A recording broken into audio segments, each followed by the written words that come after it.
And welcome back to our second segment of the April edition of Newport News Sports Highlights right here on Channel 47.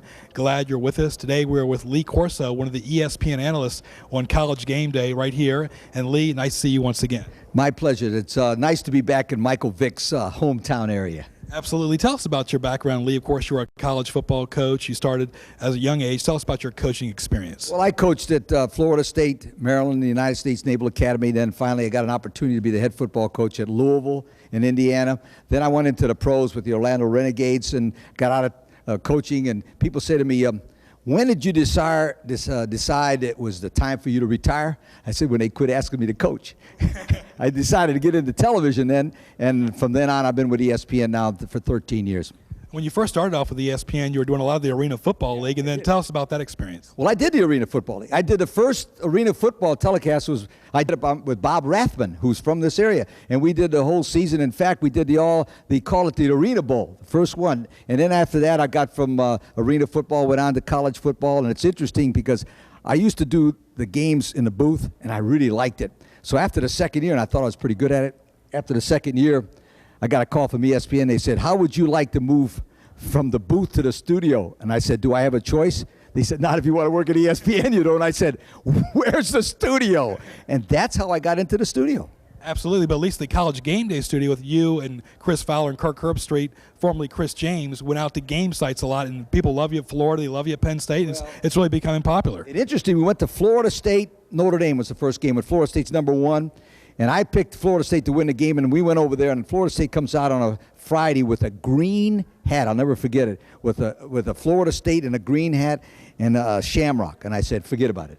They had got these guys mad, and Notre Dame beat them. That was the first time. And then the record crowd was last year at Blacksburg. It was over 15,000 people in Blacksburg to watch our show at 10 o'clock in the morning.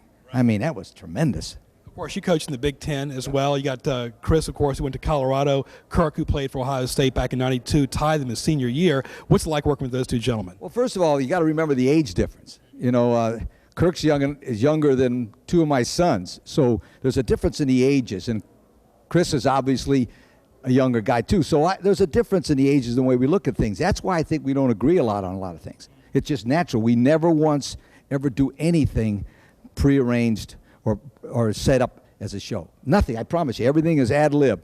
And I think the reason we have such a good time is I think we respect each other. I respect those two guys a lot. I think they're two of the best young guys in the business. How about your experience in the Big Ten? You went against Ohio State, Michigan. You know, tell us about that experience. Well, I knew I was in trouble because every time I went on the road, I was the other team's homecoming.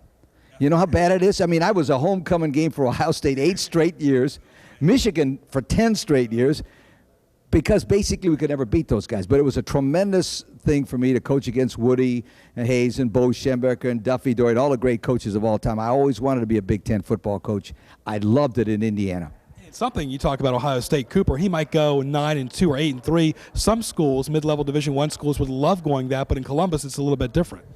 Well, they spoil him. Woody spoiled him. You know, he had such a great record. And John's a great football coach. And remember, people forget that he lost more football players than anybody in the nation from the juniors classes on. I mean, he's lost some great players that had never been around. So basically, I think that's the problem with Ohio State. This year, they didn't have a quarterback. Florida State, 2 national championships and under Bobby Bowden in the last 10 years. Can they do it again in 2000 with their quarterback Winky back? With Winky back, they got to beat Miami at Miami. I mean, I think they got a great chance of going to the Orange Bowl this year, play for the national championship, but I'm not so sure they're going to win it this year. I mean, you know, it's tough to repeat. I've said it before. I said it about Tennessee. I said it about Florida. The only team that repeats is Nebraska because they work hard at it. I don't think Florida State's going to do it this year. How about Virginia Tech? Michael Vick in his freshman year, redshirt freshman year from Newport News, Virginia, led him to a runner-up national championship, 3rd in the Heisman Trophy. Have you seen a freshman that strong? 43 years I've been in college coaching. I've never seen a freshman football player better than Michael Vick. I mean, that's a hell of a statement, isn't it? I mean, I've seen them all. He's the best. And folks, that tells you something, too. That's Lee Corso talking about Michael Vick, who was trained right here in Newport News under Tommy Riemann at Warwick High School, academics, athletics. And Riemann put on Aaron Brooks at Virginia. So you're talking about 2 top quality quarterbacks from Newport News under one coach.